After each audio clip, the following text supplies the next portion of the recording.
Oke, jumpa lagi di channel Bantu Bi Kreatif. Untuk hari ini saya akan memutarkan sebuah video, dan video ini tentunya sangat menarik sekali.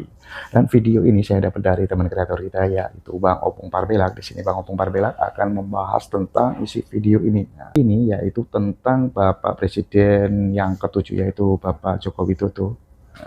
Kemungkinan besar Bapak Joko Widodo akan membuat sebuah partai baru. Meskipun Bapak Joko Widodo tidak akan membuat partai baru, banyak ketua umum partai yang sedia menampungnya. Baik itu dari Golkar, baik itu dari Gerindra, baik itu dari PAN. Oke teman-teman, biar teman-teman tidak penasaran dengan isi videonya saya siapin dulu. Oke, videonya udah siap, mari kita lihat dan kita tonton. Inilah Bang Opung Parbelak akan membahas dan mengomentari tentang video ini. Seperti biasa, untuk menyikapi semua isi video ini, sebaiknya teman-teman pakailah pikiran dan akal yang sehat dan ambil positifnya. Oke, mari kita lihat dan kita tonton videonya. Kalian tahu kenapa PDIP memecat Joko Widodo? Karena beliau tidak lagi menjadi presiden. Coba kalau masih jadi presiden. Aku mau tengok dulu kalau sempat jadi presiden Bapak Joko Widodo. Nggak berani orang itu mecat.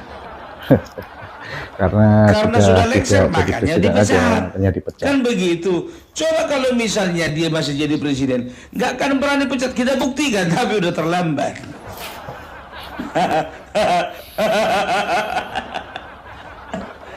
Jadi itu dia. Kalau berbicara masalah partai, ku bilang sama kalian ya, untuk elit-elit di PDIP terlalu gampang untuk Bapak Joko Widodo memilih partai mana yang mau dimasukinya. Tinggal pilih mau. Coba bayangkan kalian. Tinggal pilih mau. Partai Amanat Nasional itu aja. buka ruang.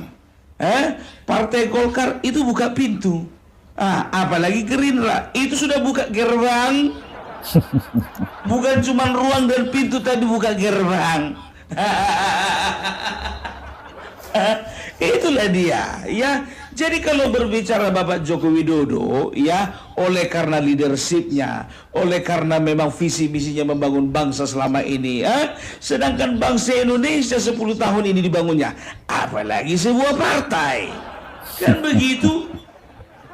Sekarang gini, kita challenge saja lah. Hasto Kristianto, kalau dipecat PDIP kau mau kemana kau lari? Ada juga Bang. Ada juga partai yang mau menampung. Yakin aku tidak ada partai yang mau menerima kau kecuali partai umat. Partai umat. Ya nggak tahu juga, mungkin juga partai umat juga nggak akan mau menerima kau. Kan begitu. Ya, jadi jangan kau kecilkan Bapak Joko Widodo, Pak Hasto ya. Karena gimana pun juga Bapak Joko Widodo itu sudah pernah mendapatkan approval rate sebesar 80,8%. Yang jadi pertanyaannya, kau pernah nggak? Pernah nggak dapat approval rate seperti itu? Kalau nggak pernah, nggak usah ngomong kau. Gitu. Apalagi jujur saja ku bilang ya, semua ketua umum sekarang mengharapkan untuk Bapak Joko Widodo masuk ke dalam partai mereka. Tapi tahu enggak kalian, jujur aja ku bilang, ini sebetulnya perkataan dari ketua umum partai ini ya, yang ku dengar langsung itu PAN, Golkar dan juga Gerindra. Ini sebetulnya basa-basinya ini, biar tahu kalian. Kenapa basa-basi? Sebetulnya mereka itu mau berharap, ya kan? Tapi bisa dikatakan harapan itu ya nggak akan terjangkau. Karena apa? Karena Presiden Joko Widodo itu lebih besar daripada partai. Gitu loh. Mereka sebetulnya antara iya dan tidak gitu. Aduh, kalau kutawarkan segan, takutnya nggak mau, kan begitu kan? Iya kan, kalau nggak ditawarkan contohnya peluang bisa saing, bisa lepaskan begitu. Kapan lagi coba ya partai kita dimasuki oleh orang nomor 1 yang disukai oleh rakyat Indonesia. Itu. Tapi tahu enggak kalian, aku jujur aja aku bilang, mereka ini pasti tahu kalau Bapak Joko Widodo rencananya akan bikin partai baru. Pasti. Arahnya ke sana itu, makanya mereka itu tidak ada yang pernah mengklaim gitu loh. Bapak Joko Widodo beserta keluarga sudah digolkarkan begitu contohnya. Bapak Joko Widodo bagaimanapun juga dia pasti ke Gerindra. Nggak pernah mengklaim karena apa? Dia tahu Bapak Joko Widodo pasti akan bikin partai baru. Apalagi jujur aja aku bilang ya, kalau Bapak Joko Widodo bikin partai baru ya, nggak perlu keluar uang, nggak perlu. Kalaupun keluar uang, nggak harus terlalu banyak kan begitu. Karena apa? Karena yang dibutuhkan rakyat ini adalah sosoknya, bukan uangnya. Kan begitu? Ya, nggak kayak yang lain. Itu dia. Dan dengar kabar katanya Projo yang diketuai oleh Budi Ari, ini mereka akan bersiap-siap menjadi sebuah partai. Kan begitu, kalian tahu sendiri kan singkatan Projo itu kan bukan itu artinya apa? Pro Jokowi, bukan Pro Megawati. Kalau misalnya Pro Megawati pasti namanya Pro Mega. Kan begitu. Dan itu kemarin 2009 itu udah lewat itu Mega Pro. Megawati Prabowo. Kan begitu ya. Jadi bisa dikatakan ya, kalau Bapak Jokowi ini sekarang ini sedang mempersiapkan diri. Iya. Lebih besar, makanya aku bilang yang namanya Projo, aku bilang itu udah kelamaan jadi ormas itu. Udah lama. Sedangkan Nasdem aja sebentar aja dia jadi ormas ya, nggak lama kemudian menjadi partai. Maunya Projo ini juga dari kemarin maunya jadi partai. Tapi itulah dia, jujur aja aku bilang ya, ternyata semuanya itu sudah disetting, semuanya itu sudah diatur, ya kan? Budi Ari mengatakan bahwasanya kalau Projo menjadi sebuah partai, maka yang jadi ketua umumnya adalah Bapak Joko Widodo. Ya, itu Sudah dia. dipastiin. Dan tahu enggak kalian, kenapa setelah Jawa Tengah, Sumatera Utara dan beberapa daerah lainnya dikuasai, baru Projo mau jadi partai? Ternyata itu dia. Harus dikondisikan dulu. Makanya aku bilang ya, sekarang ini permainan catur Bapak Joko Widodo ini nggak bisa dianggap main ini. Biar tahu kalian. Kalau misalnya dia bakalan lihat dulu situasi lapangan. Dia akan observasi bagaimana perolehan yang ada di Jawa Tengah, bagaimana perolehan yang ada di Jawa Timur, bagaimana ada perolehan di Jawa Barat dan segala macam dan termasuk di Jakarta. Kan begitu. Nah, Kebetulan seperti Jawa Tengah, Jawa Timur, dan juga di daerah Sumatera Utara itu bisa dikatakan lebih dikuasai Jokowi daripada Megawati. Katakanlah kalau Jawa Barat itu punyanya bestinya Bapak Jokowi, Bapak Prabowo itu, ya kan? Ya kalau Jawa Barat, ya biarkan di situ Bapak Prabowo. Banten, biarkan di situ Bapak Prabowo. Kan begitu. Nah, sekarang kantong-kantong suara Jawa Tengah, Jawa Timur, Sumatera Utara udah dikuasai, tinggal ganti nama. Yang tadinya kandang banteng menjadi kandang Projo. Gitu dia. Ya, apakah namanya ke depan menjadi partai Projo? Nggak tahu juga, kan begitu. Jadi di sini ini bisa dikatakan, jujur aja aku bilang ya, bukan ya, ini ku disclaimer juga, tanpa mengecilkan nama seorang Soekarno. Kalau untuk masa kini, nama Jokowi lebih besar daripada nama Soekarno, kan begitu? Iya kan? Berbicara tentang politik loh, bukan kebangsaan sekarang ini. Karena apa? Ya, karena apa? Megawati bersama PDIP selalu mereka itu menjual belikan ya nilai-nilai yang ditanamkan oleh Bapak Soekarno ya. Dikit-dikit branding yang mereka ambil Bapak Soekarno ya. Dikit-dikit yang mereka tawarkan adalah brandingnya Bapak Soekarno. Tapi nggak terlalu berhasil begitu loh ya. Terbukti, iya kan? Di beberapa tempat brandingnya Bapak Jokowi lebih laku. Ini aku tidak membandingkan ya, bagaimanapun juga Bapak Soekarno itu ya sebagai seorang yang harus dihargai karena beliau adalah presiden pertama kita ya. Tapi lepas dari itu semua ya, zaman sekarang Bapak Soekarno tidak ada lagi. Tapi ada pihak yang mengatakan bahwasanya keluarganya adalah keluarga Soekarno, partainya adalah partai yang menerapkan nilai-nilai Soekarnois ya, menerapkan nilai-nilai demokrasi. Sementara di partainya sendiri pun juga nggak ada lagi demokrasi. Coba PDIP, udah berapa puluh tahun itu pernah nggak pemilihan ketua umum? Ganti nama lah, lebih bagus. Kayak contohnya Demokrat, dia itu partai Mercy ya. Partai Demokrat itu dikatakan partai Mercy, bisa dikatakan ya royal family gitu, nggak apa-apa. Kalau misalnya demokrasi nggak terlalu apa, jangan. Karena apa? Jangan menjual nama wong cilik untuk kepentingan gitu loh. Ya kalau memang kalian menjual nama wong cilik memang betul-betul untuk rakyat, untuk masyarakat, nggak masalah. Tapi makin kesini kok makin aneh gitu loh. Loh kok kenapa makin aneh Pung? Ya contohnya Romi Soekarno. Demokrat sebegitu berkuasanya kemarin nggak pernah kayak gitu sama ponakannya, nggak pernah. Itu dia. Nasdem ya paling sama anaknya. Pung itu kan yang ketahuan, oke lah nggak apa-apa. Ya kan begitu. Cuman kan begini, dari dulu ya cita-citanya partai PDIP ini kan mengedepankan kader kan begitu. Tapi ada di beberapa tempat ya bisa dikatakan dia kader lama ya, tapi tidak tidak didahulukan gitu loh. Seperti yang di Sumatera Utara, jujur aja lo ku bilang ya, ada kader lama di situ. Kita nggak usah dulu berbicara yang ada Surabaya, ada Kalimantan, di mana-mana. Kita berbicara dulu di Sumatera Utara. Nixon Nababan itu kader asli PDIP. Orang lama PDIP, ketua DPC di PDIP yang ada di Taman Utara. Ya, tapi kenapa bisa dibalap sama yang namanya Edi Ramayadi? Kalau bisa dikatakan anak kemarin sore itu. Ya, udah bisa dikatakan ya kalau nggak bisa lagi mikir.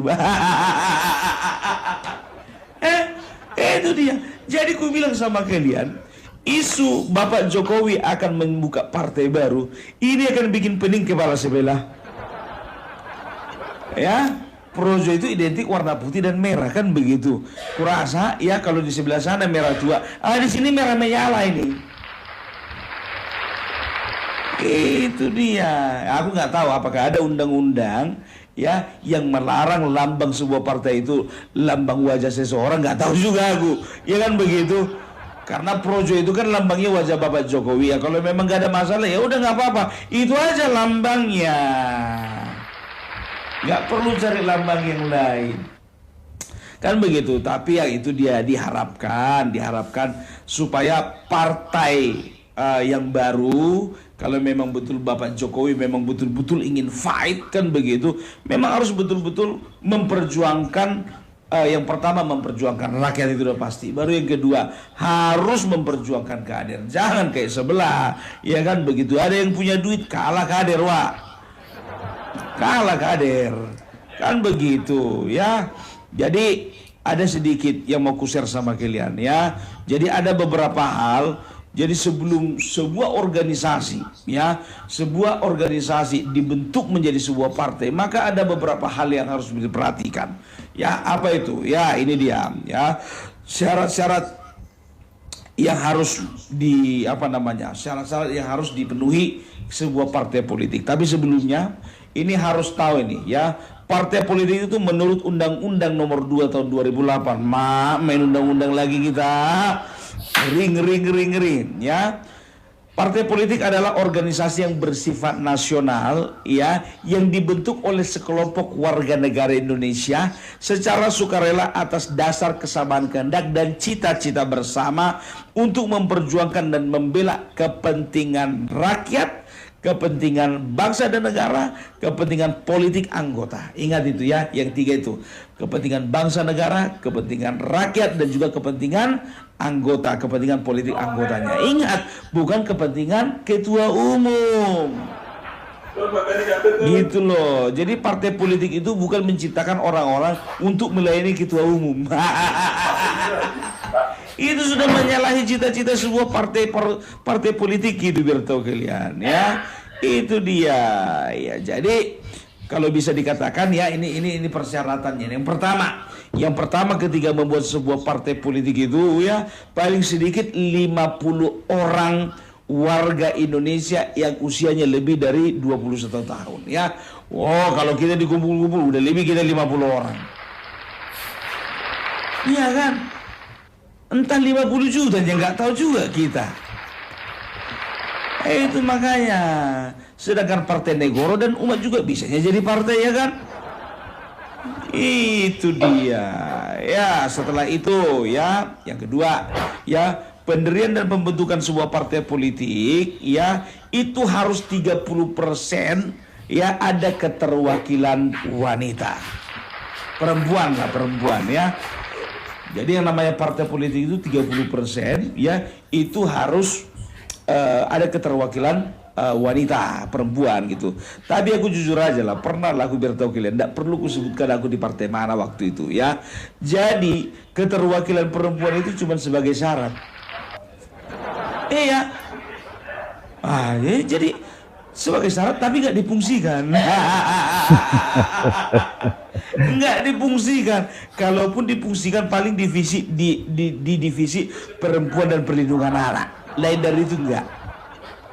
Yang lainnya itu cuma nama doang, itu nggak perlu disebutkan partai mana.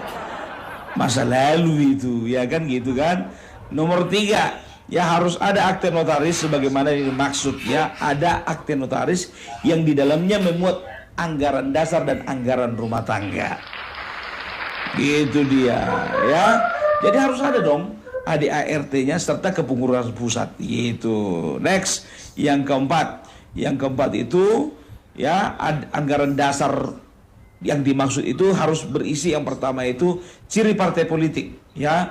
Jadi seperti PDI Perjuangan kan sebetulnya kan ciri-cirinya udah jelas ya, partai yang terpanggil untuk ya memperjuangkan memperjuangkan wong cilik kan begitu, walaupun pada akhirnya kalian nilai sendirilah. Baru ada visi misi partai politik, setelah itu ada nama, lambang, tanda gambar partai politik. Nah, nama, lambang, kalau nama mungkin bisa lah, tapi nggak tahu kalau lambangnya ini ada nggak ketentuan yang tidak memuat wajah siluet Bapak.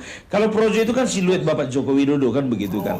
Apakah lambangnya harus diganti ataukah boleh dengan gambar orang tersebut? Tapi kalau menurut aku sih kalau bisa kan diganti. Supaya apa? Supaya partai ini ke depannya bukan ya, walaupun ya partai ini dipimpin oleh Bapak Joko Widodo, tapi ya kayaknya terkesan egois lah kan begitu. Kayaknya diganti dengan lambang yang lain lah. Walaupun bangsa kita ini menjunjung tinggi dan juga kita itu sangat menghormati Bapak Joko Widodo gitu loh. Ya, bukan merendahkan, aku tidak bermaksud merendahkan. Ya, tapi kalau memang bisa udah paling cocok siluetnya Bapak Joko Widodo, ya udah itu aja kan begitu. Ya kan, karena kan juga kan berwibawa. Wow. Setelah itu ya, harus ada tujuan dan fungsi partai politik. Ada tujuan dan fungsi. Jangan ada partai politik ya kan, satu partai politik pernah dibentuk tujuannya untuk hanya satu, hanya untuk melengsarkan Jokowi. Masa tujuan dibentuknya partai untuk melengsarkan Jokowi? Enggak aja kan begitu. Partai mana itu? Enggak usah disepil itu. Yang penting warna hijau. Hijaunya agak lain itu, hijau lumut.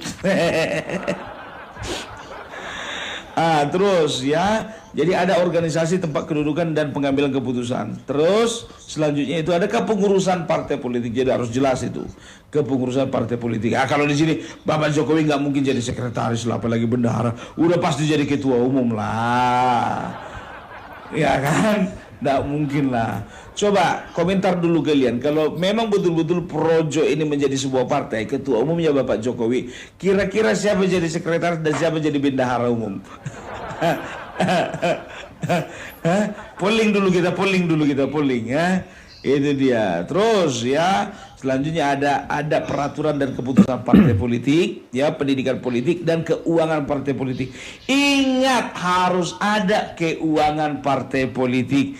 Jangan kayak yang sebelah sana, udah nggak punya uang mau bikin partai politik. Ujung-ujungnya apa? Ujung-ujungnya tim relawannya yang punya uang itulah yang bikin partai politik. Nah Pengen beliau jadi itu ketum, Bang. kemarin nggak jadi bikin partai politik, dan waktu dideklarasikan, ya, aduh, kusepil nggak lah namanya ya, kusepil aja lah, capek aku menyembunyikannya, ya kan? Jadi Anies Baswedan. Coba bayangkan kalian, Partai Perubahan Indonesia itu dibentukkan tadinya kan sebetulnya peruntukannya itu untuk memperjuangkan Anies Baswedan. Sementara waktu deklarasi Anies Baswedan pun nggak datang. Ternyata yang membentuk itu adalah relawannya. Dan yang punya wakil betul relawannya, bukan Anies Baswedan. Itu maksudnya. Jadi kalau mau punya partai politik itu ya harus ada uang lah. Kan begitu. Loh, berarti pun harus memang betul-betul orang kaya. Ya harus orang kaya dong. Masa orang kaya Opung Parbelak mau bikin partai politik? Ya, itu dia. Terus ya berikutnya lagi. Ya, poin kelima, kepengurusan partai politik tingkat pusat sebagaimana dimaksud, ya, paling rendah 30% keterwakilan perempuan. Itu dia. Ya. Jadi di pusat itu 30%. Ya, keterwakilan perempuan. Makanya waktu mencaleg pun juga kebanyakan kan kalau misalnya calegnya misal katakan ada 10, tiga itu harus ada perempuan gitu loh ya. Itulah partai politik yang sehat. Bukan sehat sih, lebih alasannya lebih mengikuti undang-undang. Gitu dia ya. Jadi itu sebetulnya syarat-syarat. Tapi kalau untuk syarat administrasi masih banyak lagi ya. Berbicara notaris, buku rekening ya. Setelah itu harus didaftarkan ke departemen untuk menjadi badan hukum dan segala macam ya. Kalau kurasa itu semuanya orang Jokowi itu udah siapnya itu semua ya kan. Nggak perlu tutup matanya itu semua ya kan begitu. Ya, jadi kalau aku percaya sih ke depannya itu seperti yang aku bilang kemarin itu ya. Ini bakalan Joko Widodo ini karena nggak akan mungkin gitu Joko Widodo kalau misalnya contohnya dia masuk ke dalam partai Golkar, masuk di partai Gerindra, masuk beliau itu ke dalam partai PAN contohnya. Ya, kalaupun ada yang bersedia menjadi ketua umum bagus, kan begitu. Tapi kan alangkah indahnya kalau dia itu meramu dengan sendirinya apa yang menjadi cita-citanya terhadap bangsa ini, kan begitu. Iya dong. Dan juga ya supaya martabat dan gengsinya itu lebih tinggi gitu loh. Iya kan? Tapi kalau Gibran menurutku Gibran itu tetap di Golkar, jangan ikut partai bapaknya gitu loh ya, untuk sementara. Tapi kalau misalnya contohnya nanti terpanggil lagi dia di partainya bapaknya, ya partai Projo kita katakan dulu, sekarang belum ada nama yang lain, nama partai Projo lah dulu ya, partai Projo ya mau bilang apa? Ya nanti kita sama-sama tempur kan begitu kan? Itu dia ya, yakin nggak kalian ya? Para pemilih Jokowi dulu ya, yang kemarin juga termasuk pemilih caleg-caleg PDIP ya, itu akan kebanyakan masuk ke dalam partainya Bapak Joko Widodo. Perhatikanlah. Ku bilang nggak 100%, paling tidak 30%. Ya, itu dia. Banyak loh orang ya, banyak orang karena dia itu nggak penting sama dia partainya apa, dia melihat figurnya gitu. Jadi pada saat ini figur yang paling dicintai lah dulu katakan ya, negarawan yang paling dicintai rakyat itu ya Bapak Jokowi kan begitu. Ini banyak ini yang nggak di partai Gerindra, nggak di partai PAN, nggak di partai mana pun juga. Itu yang pertama. Baru berikutnya ada orang yang antipati sekali dengan namanya partai kan begitu. Nah orang-orang ini juga bakalan gabung kan begitu ya, bisa jadi. Dan ini biar tahu kalian, ini pasti akan menggait suara milenial lebih banyak lagi. Kenapa begitu? Karena kaum milenial itu biasanya lebih suka dengan sesuatu yang baru, gitu, ya kan? Iya dong, kampus baru, cewek baru, ya kan? Apalagi mobil baru. Apalagi nanti kalau misalnya Projo ini mampu dia itu mengedepankan bagaimana caranya menggait suara dari para kaum milenial dan juga Gen Z. Wah luar biasa efeknya. Itu dia ya. Jadi kalau aku katakan sih sebetulnya Bapak Joko Widodo itu sebentar lagi dia akan punya partai baru. Makanya kalian tahu kan, itu kan rapat kerja nasionalnya Projo itu kan kemarin ditunda itu. Mana tahu mereka itu sedang mempersiapkan untuk merubah menjadi partai, ya kan? Sebetulnya enggak, sebetulnya rencana mereka itu mungkin tetaplah jadi ormas kan begitu. Tapi ketika mereka mendapat penghinaan daripada Bapak mereka melihat ada penghinaan gitu loh, ya yang dapatkan Bapak Joko Widodo dari ucapannya si Hasto mengenai bahwasanya Jokowi dan keluarganya tidak lagi merupakan bagian dari PDIP, ya, wah disitulah mungkin ada perubahan rencana. Iya, padahal kita nggak menutup, nggak apa loh, kita tidak bisa menampik kalau misalnya Bapak Joko Widodo itu mungkin masih ada peluang untuk masuk ke PDIP kan begitu. Makanya dia tidak serahkan kartu anggota. Karena apa? Kartu anggota kalau diserahkan itu artinya mengundurkan diri kan begitu. Dia nunggu-nunggulah momen yang tepat untuk dipecat kan begitu. Aduh, makanya beliau katakan apa? Itu partai persorangan itu. Gitu dia. Ya. Nah itu dia. Jadi mudah-mudahan ke depannya ya, kalau Opung Parbelak jujur saja ya, walaupun Opung katakan sekarang independen tidak ada partai, nggak tahu juga tertariknya aku atau enggak ikut di partai Projo ini. Tapi jujur aja aku bilang, walaupun aku cinta sama Jokowi, kalau aku pribadi, aku tidak akan masuk partai manapun. Karena apa? Ketika aku masuk partai nggak bisa lagi bersuara. Contohnya, ada misalnya orang-orang di Projo ini yang memang betul-betul menyalahi aturan, ya bertindak tidak sesuai dengan konstitusi dan undang-undang. Bagaimana caranya aku menegur? Padahal kawanku kan begitu kan? Lebih bagus aku independen kan begitu. Oke, jadi harapan kita ke depannya Projo kalau misalnya menjadi sebuah partai, ya bermetamorfosis menjadi sebuah partai, biarlah menjadi partai yang membawa cita-cita bangsa ini menjadi bangsa yang besar ke tahun 2045 dan seterusnya, gitu. Oke. Jadi itu dulu dari Opung Parbelak. Salam NKRI harga mati. Oke, terima kasih yang sudah menonton videonya. Gimana dengan isi videonya? Nah, itulah pembahasan Bang Opung Parbelak tentang videonya.